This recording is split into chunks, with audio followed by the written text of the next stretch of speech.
Madhava Kunja Bihari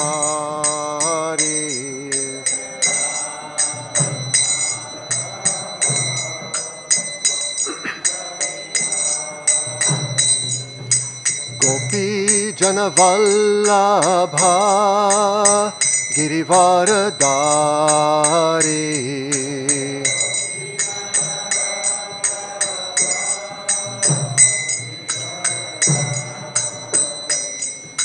Gopi Janavallabha Girivaradari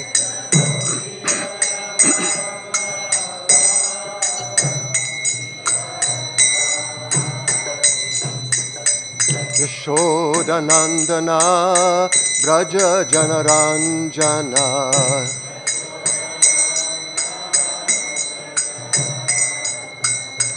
Yashodanandana Braja Janaranjana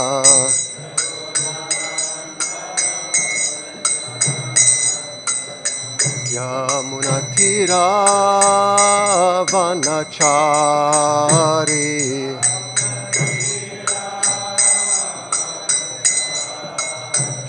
Yamunatira Vanachari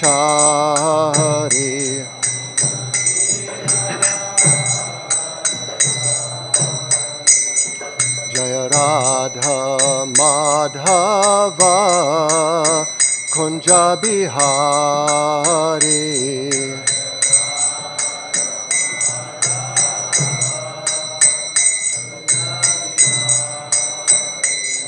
Jaya Radha Madhava Kunja Bihari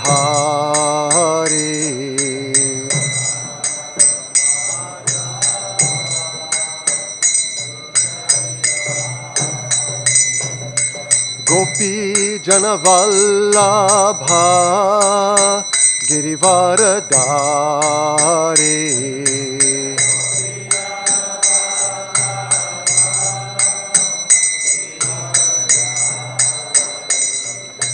Gopi Janavallabha Girivaradari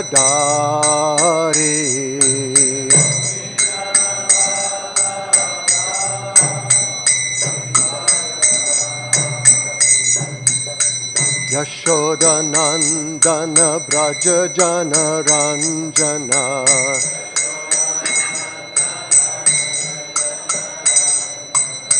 Yashodanandana Braja Janaranjana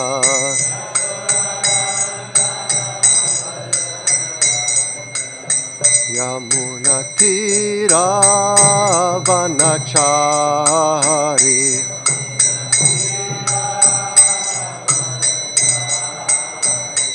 Yamunatira Vanachari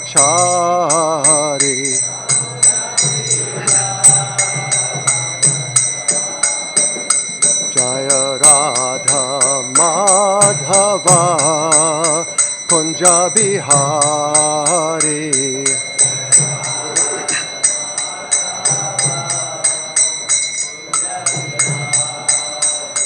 Jaya Radha Madhava Kunja Bihari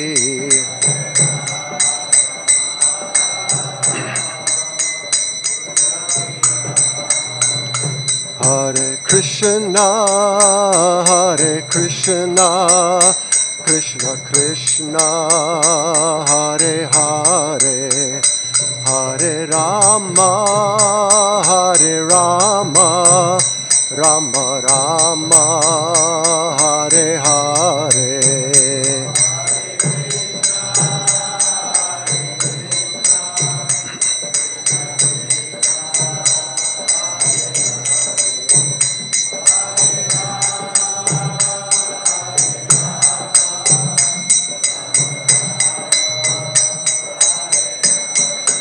Hare Krishna Krishna Krishna Hare Hare Hare Rama Rama Rama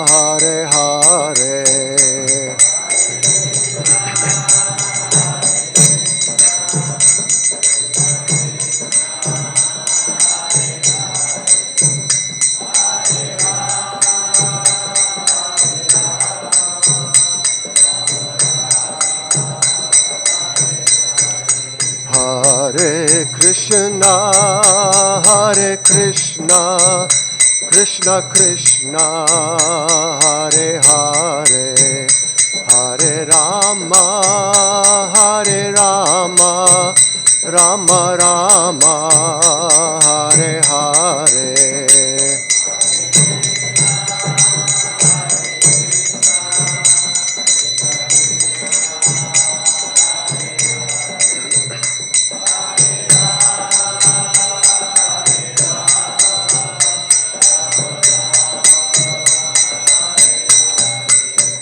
Jaya Prabhupada, Jaya Prabhupada, Jaya Prabhupada, Jaya Prabhupada.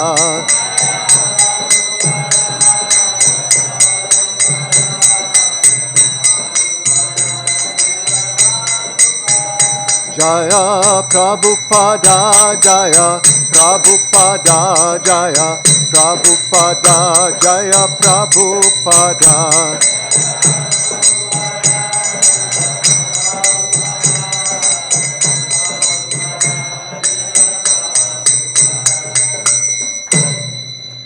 Srila Prabhupada ki jai, Ananta Koti Vaishnava Vrinda ki jai, Shri Mayapur Dham ki jai, Go Premanandi.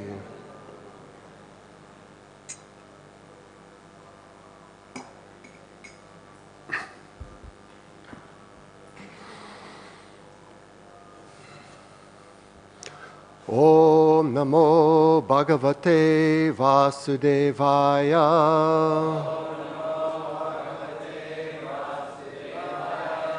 Om Namo Bhagavate Vasudevaya.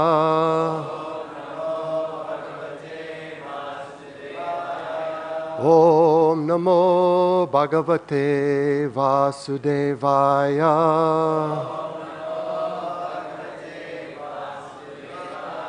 Narayanam Namaskritya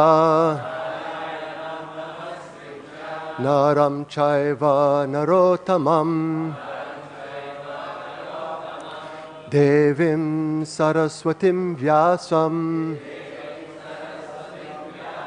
Tato Jayam Udirayet.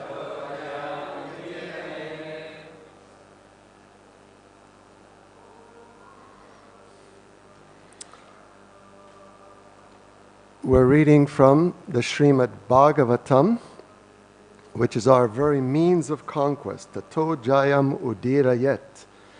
This is Krishna's gift and Prabhupada's gift to help souls of the Kali Yuga conquer over material existence. Lord Krishna, having seen that he had given this simple process of hearing and chanting as a most effective means for souls to become liberated from bondage, Krishna was satisfied, and he went back to the spiritual world with a satisfied mind that I've given this incredible facility.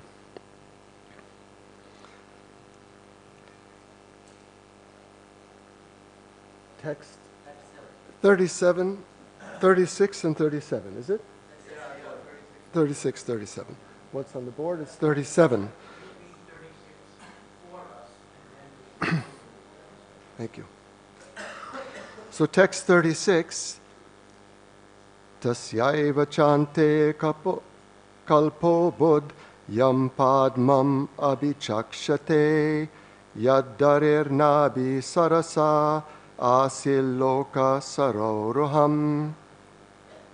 Translation and purport by His Divine Grace, Srila Prabhupada.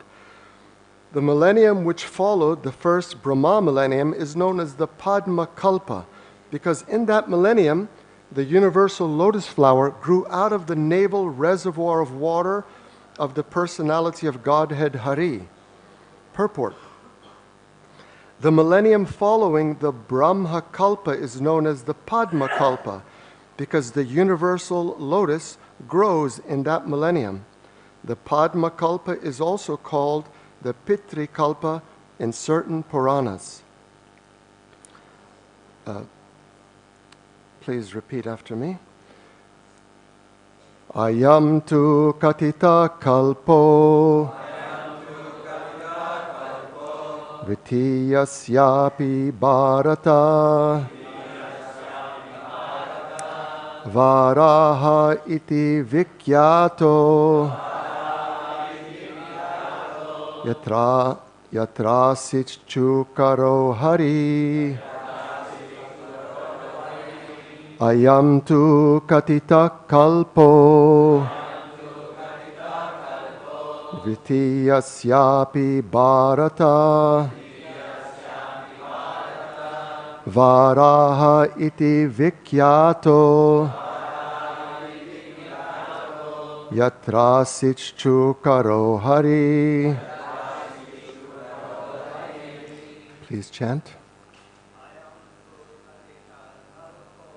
Ayam tu katita kalpo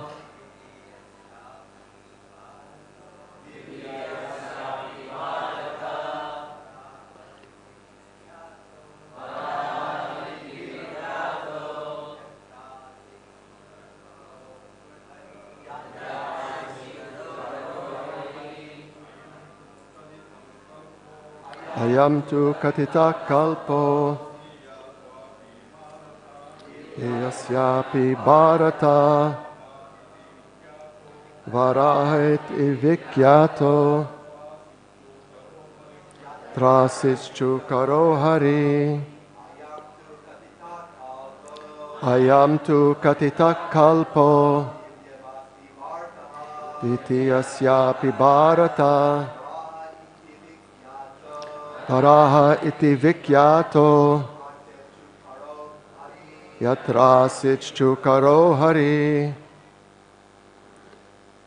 Go ahead. Katital kalpo Tiyasyapi bharata Varaha iti vikyato Yatra sichchukaro hari. Ayam tu katita kalpo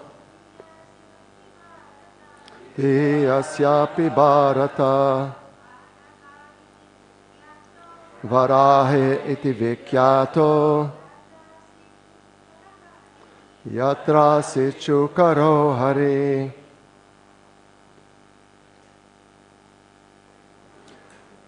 Ayam, this, to, but, katita, known as, kalpa, the current millennium, dvitiyasya, of the second half, api, certainly, bharata, O descendant of Bharata,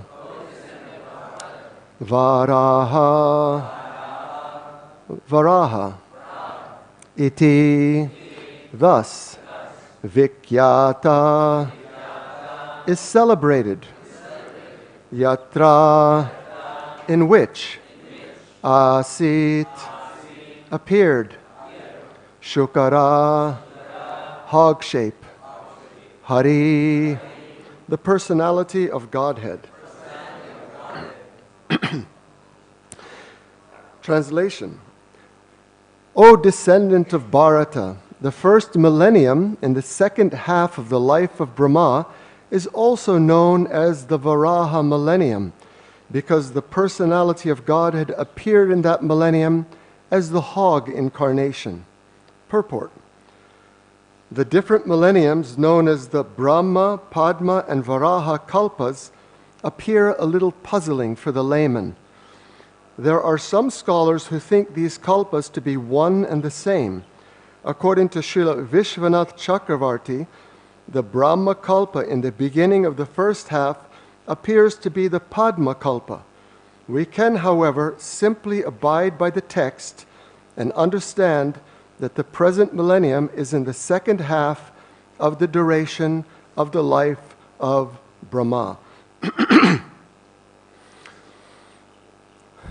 Om Ajnana Timirandasya Gyananjana Shalakaya Chakshurunmilitam yena tasmai Shri Gurave namaha.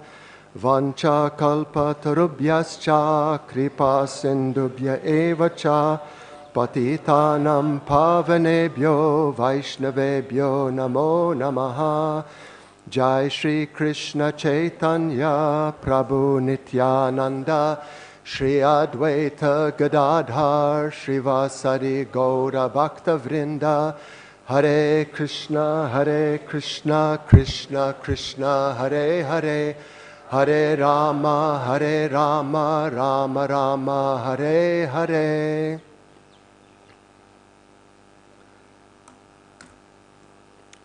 So before speaking, I'm daring to speak in the presence of my seniors, people who are worshipable for me. So I will beg the blessings of those seniors and of all the Vaishnavas that I can speak in accordance with the parampara.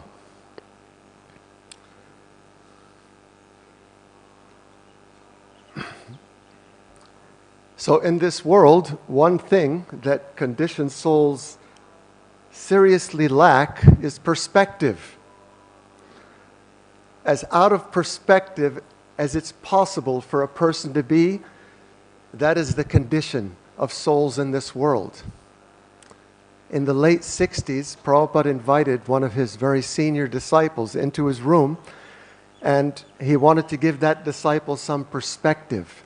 So he explained to the disciple that there is Krishna, the Supreme Personality of Godhead, and he expands himself a few times, and one of those expansions is called Mahavishnu, and from that Lord, innumerable universes are emanating. You can't count how many universes, and in each universe there are innumerable planets, and we're in one of those universes, and out of all those innumerable planets, there's one planet, and on that one planet there are so many cities, and in that, amongst those so many cities, there's one city, and in that one city there are so many roads, and on one road, in one building, there is one living entity who is thinking, I'm super important.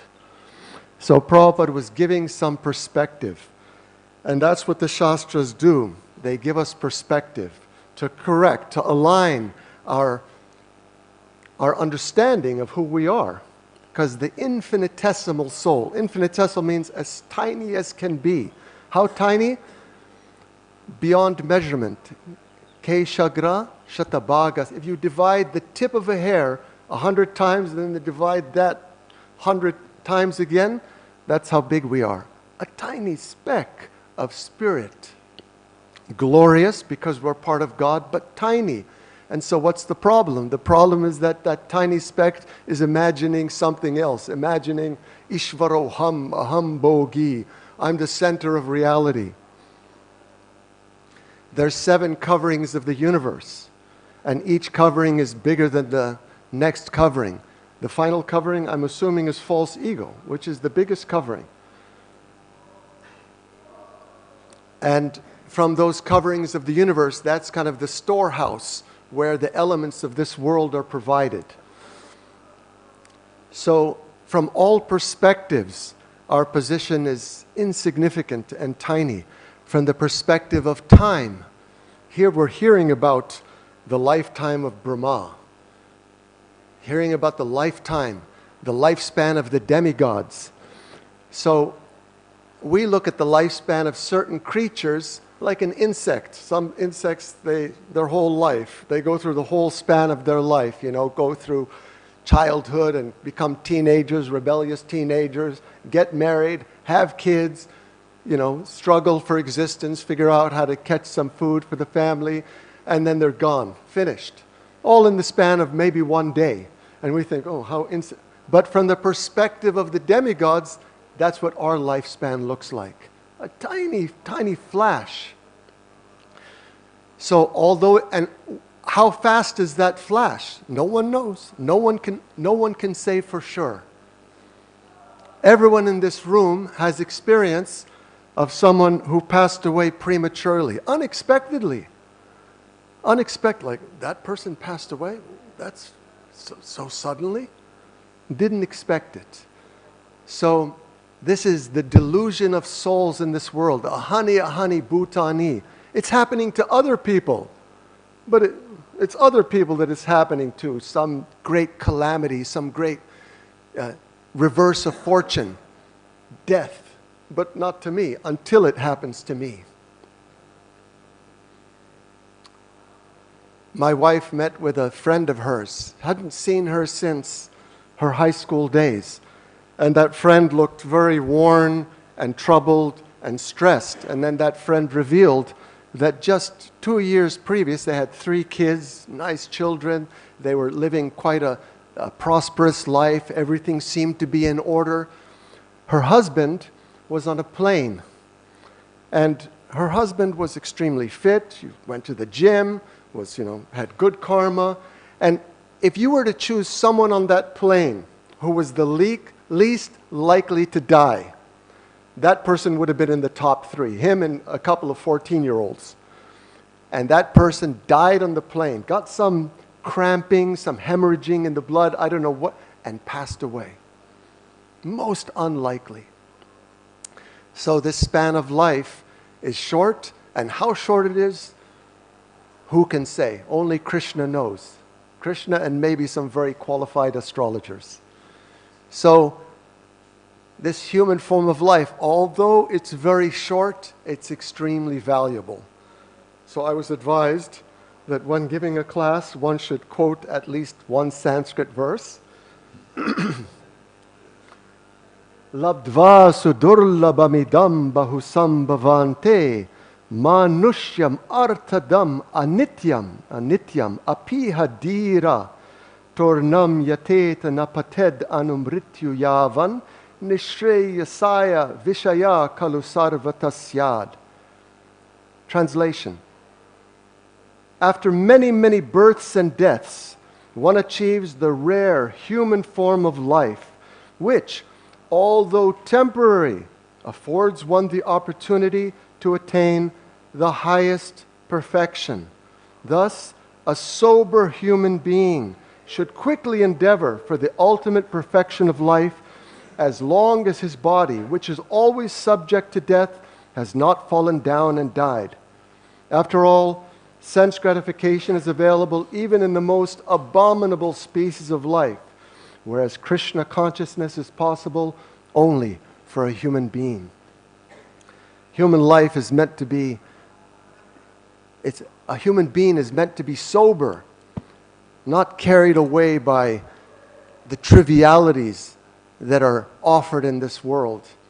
And it's a rare soul who's sober, very rare, who takes seriously, okay, what's the potential? What's the potential of this form of life? What's the potential of this body? It's a very rare soul who's blessed with the understanding of what the potential of this body is. So Prahlad Maharaj, he gives his advice. His advice is you start komara acharet, you start from the very beginning of life, because it's a process. It's a process of going from being a conditioned soul with all those coverings, massive coverings, layers of contamination, to being a purified soul, connected to Krishna perfectly. There's no cheating the process. There's no cheating system. Like that man who had a scheme. His whole consciousness was absorbed in business. But he heard from some sadhus that, yes, but if you remember Krishna at the time of death, then you achieve the supreme death. So he thought, I'll cheat. I'll cheat the Lord. So he named all his sons after names of Krishna. Mukunda, Krishna, Murari, Hari. This was his scheme, his plan. Finally, he was on his deathbed. His whole life cultivating the mentality of making money. That was his consciousness. So he was getting ready to check out, but he had his plan. He was a schemer. So he's laying on the deathbed and called, Hari, Hari. Hari came. Yes, Father, I'm here. Mukunda came. Mukunda. Krishna. Krishna came. Murari. Murari came. He looked at all of them. And then he said, who's looking after the shop? And he passed away. So you can't cheat the system. So Our whole life is just a preparation. Ante narayana smriti. So at the time of death, we're ready. We cultivated to the best of our ability remembrance of Krishna, service to Krishna, and then there's no regrets. There's no regrets. And it's not theoretical. It's positively not theoretical. You know, maybe 50, 40 years ago, it was a little bit theoretical because we didn't have so many examples within our Krishna consciousness movement of devotees who'd lived their life properly. Jayananda Prabhu, he passed away so early, but you know, he got it. He captured the message and he absolutely ran with it. Unwavering. Ekeha Kurunandana, fixed. But now we have many examples. Many examples. Recently, our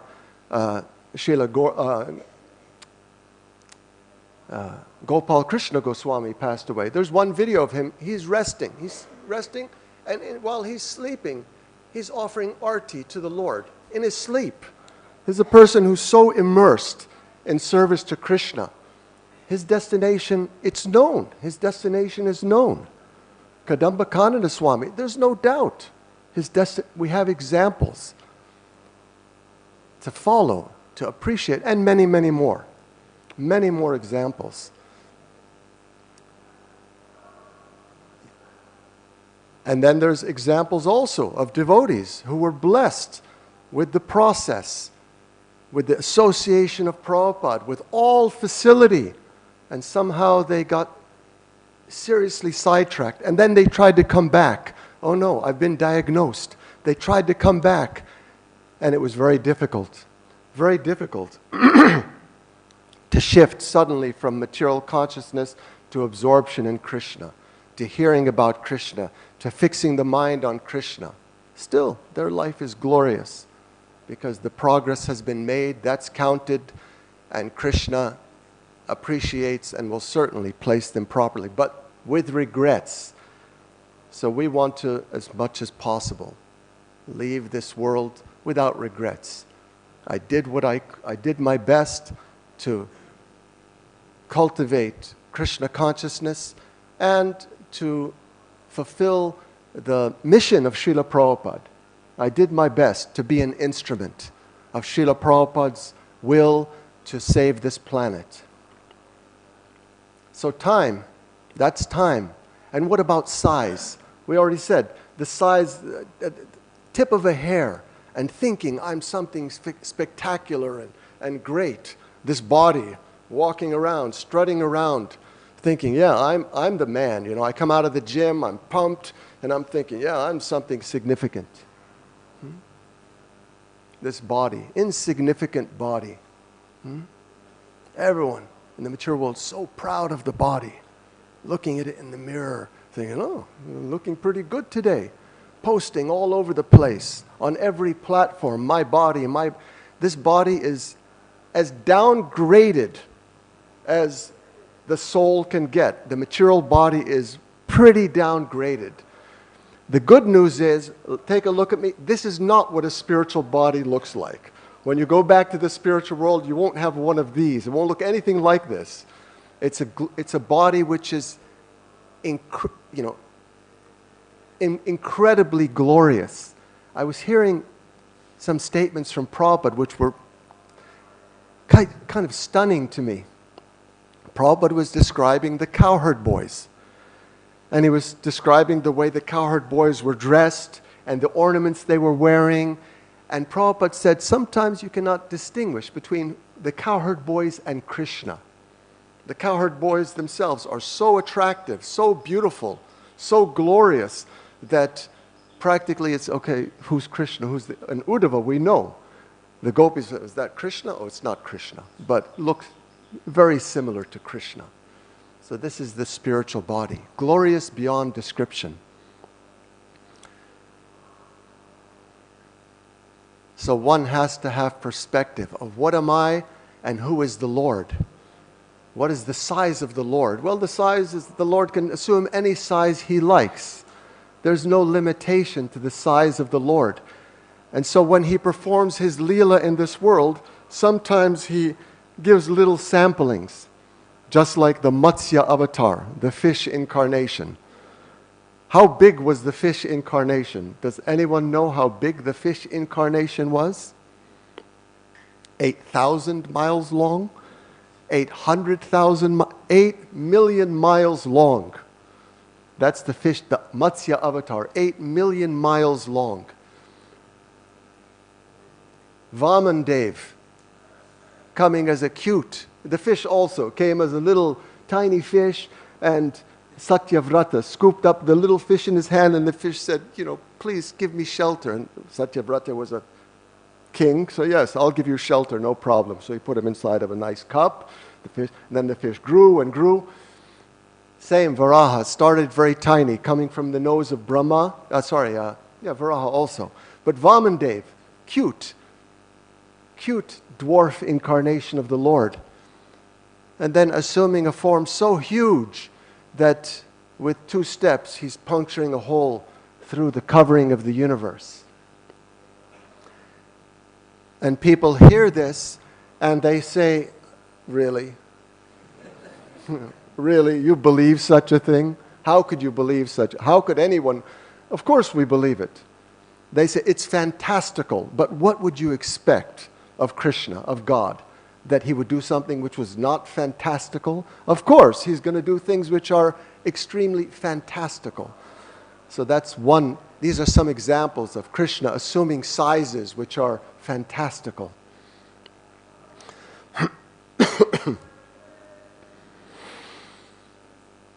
So the soul is bewildered on all counts.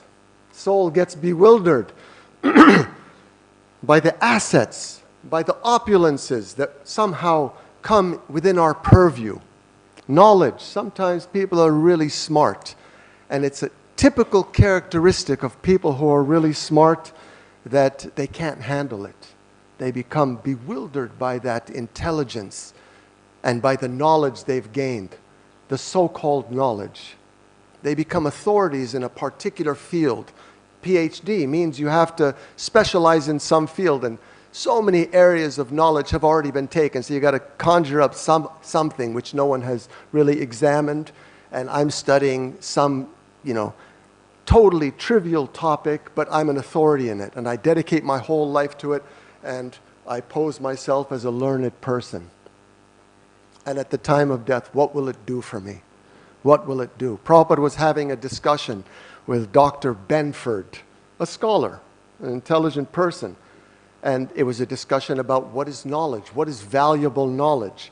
And Prabhupada was trying to explain to this person that there's some is relatively valuable. It's relatively valuable. The knowledge of how to make an AC, we appreciate it. It's relatively valuable. Medical knowledge, it has relative value. It's important.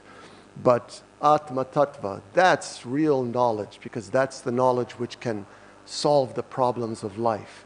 So there was a discussion about grass, and Prabhupada said you can study grass minutely, from so many angles of vision, understanding what is the nature of the grass, what is the molecular composition of the grass, how is the grass growing, how is the grass thriving or not thriving. What is the use of wasting your time with such investigation? Whether you study or not, the grass will grow. It's sufficient to know what any 5-year-old in our Krishna consciousness movement knows. What about grass? Krishna created the grass. Good enough. Prabhupada said, don't waste your time studying grass. Study yourself. That's human life. Otherwise, this knowledge is simply bewildering people and making them think, yes, I'm very learned. And at the time of death, what will that learning gain them? The boatman and the scholar. The boatman is a simple person, but he's chanting Hare Krishna, and he knows about Krishna, and he knows that the goal of life is to go back to Krishna. So he's rowing his boat, and sometimes we see them on the Ganga.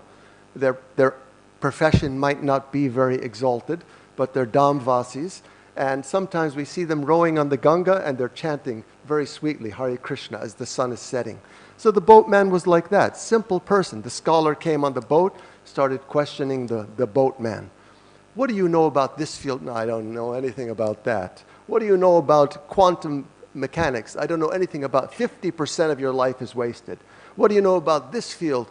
No, I don't know what. 75% of your life is wasted. Then the boat is sinking. And scholar, save me, help me. The boatman, just swim to the shore. I can't swim. 100% of your life wasted. All effort, so much endeavor, so much endeavor to gain information, useless. At the time of death, useless. And then start again from ABC. Start again from ABC. Who wants to start again from ABC after have the hassle of going through school, right? I had my third grade teacher. I still remember her to this day, Mrs. Worthington. And she's a great inspiration in my life to not want to come back to the material world.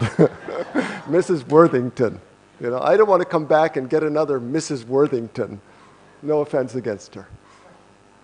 So to come back and have to again go through that, all the struggles of life.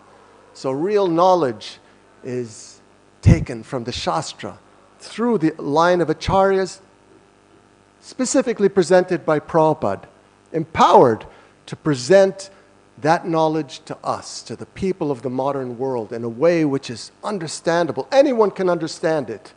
Anyone can understand what Prabhupada, now whether they agree with it or not, that's their business.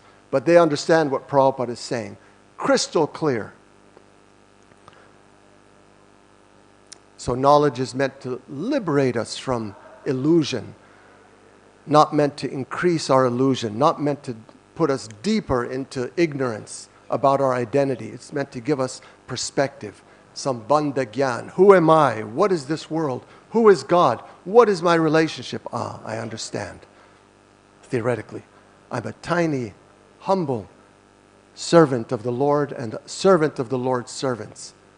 That's perfection. That's liberation. That's freedom. That's happiness. To understand that. That's knowledge without any contamination, without any mix of vanity and pride and false ego.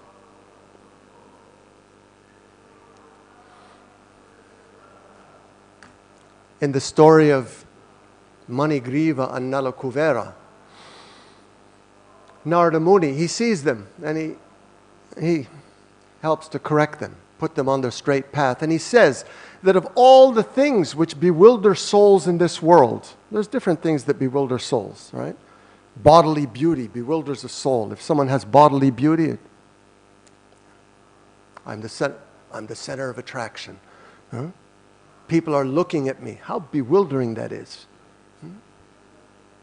Aristocratic birth, one understands, so I'm born in a special position, special condition of life. Wealth, Narada Muni says, of all those things that bewilder, wealth is extremely bewildering, especially bewildering.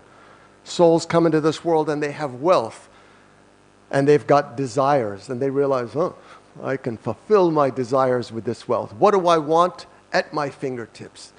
The level of temptation for someone who's not cultured and advanced, the level of temptation for someone who has wealth, access to the goods of this world, to the enjoyments of this world. So wealth is extremely bewildering.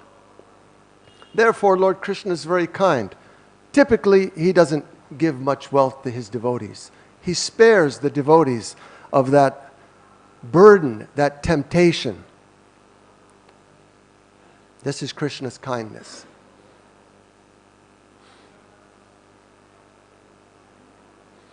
So our business is to become attracted to Krishna.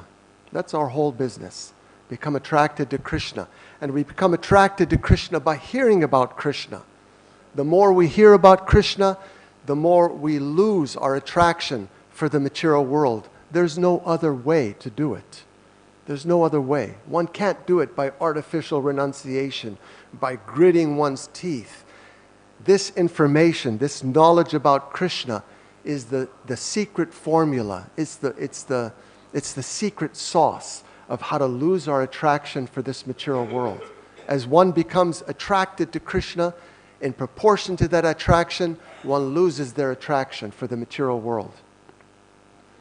So Krishna is Krishna, the all-beautiful, all-attractive, endowed with all opulences, 6 opulences unlimitedly.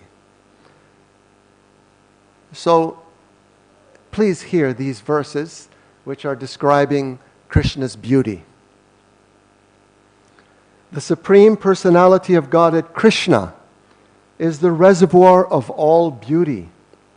All beautiful things emanate from Him, and His personal form is so attractive that it steals the eyes away from all other objects, which then seem devoid of beauty in comparison to Him. When Lord Krishna was on the earth, He attracted the eyes of all people. Krishna is so beautiful, and the pure devotees who get the vision of Krishna, they have a certain opinion of the Creator, of Brahma. And their opinion is not very, their appreciation of Brahma is not very high, their estimation of his creative abilities. The Creator is only a dry manufacturer. He does not know how to create and set things in their proper places. The Creator says, "Let those who will see Krishna's beautiful face have 2 eyes." Just see the lack of consideration exhibited by this person posing as a creator. If the Creator took my advice, He would give millions of eyes to the person who intends to see Sri Krishna's face. If the Creator will accept this advice, then I would say that He is competent in His work. I believe this must be the mood of the gopis. So, we want to be enchanted. The soul wants to be enchanted. And if we don't become enchanted by Krishna, guaranteed we're going to be enchanted by the things of this world. And nowadays, in this age of advanced technology where everyone has access to everything, all the sense objects at everyone's fingertips. You want something cute, you go and you check some YouTube videos of some so-called cute, but you want real cute. Krishna invented cute. Krishna is the source of cute. Krishna sitting on the lap of Mother Yashoda, charming like anything. Having been super naughty, but posing himself as super innocent.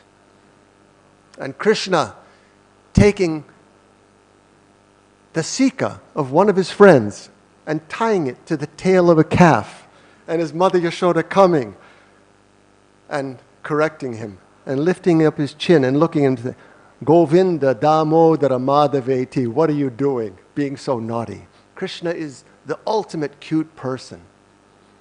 So when we want cuteness, we seek it in Krishna. We want to see someone who's heroic. We become attracted and we appreciate someone in this rotten world who's exhibiting heroicism, someone who saves someone from a horrible condition. Krishna. 16,000 beautiful princesses have been kidnapped by Narakasura. Krishna shows up, vanquishes the demon. He appears there in his magnificent, glorious, powerful form. And the princesses say, Krishna, no one else will accept us. You please accept. And Krishna says, yes, I accept you. He accepts all. That's heroism. That's Krishna. So whatever good quality that we're seeking in people, in other souls, beauty, knowledge, wealth, everything, we'll find it unlimitedly in Krishna. And if we don't find it in Krishna, then our mind will be drawn to the temporary, entangled in the temporary. Whoever invented that technology, World Wide Web, the web of the spider, catching the fly, and then the fly is devoured. But that technology is also a great blessing. We have facility that we never had before. Never before did we have such facility. We have some young people here, you don't even know what I'm talking about. We used to have cassette tapes. I know you know what it is, but practically speaking, if we wanted to listen to some lectures, you'd be lugging around a whole thing of cassette tapes. How many could you lug around? 40, 50, 60? Not so much more. Now, everything, we have access. What do you want? I'm in the mood for some kata, some classes, some audio book, it's a beautiful smorgasbord, can I say that? A beautiful spiritual buffet that's available to us that we're meant to take advantage of. So this is the blessing of technology, and we should take advantage of it with great caution, with great caution. So I would like to end the class. Prabhupada spoke about the BBT paintings as windows to the spiritual world. And I would like to read just some small excerpts from Gop Kumar's entrance into the spiritual world. And these excerpts are literally a window to the spiritual world. This awaits those souls who remain faithful on the path. This is Prabhupada's promise for those souls who remain faithful on the path. This is the destination of the followers of Prabhupada.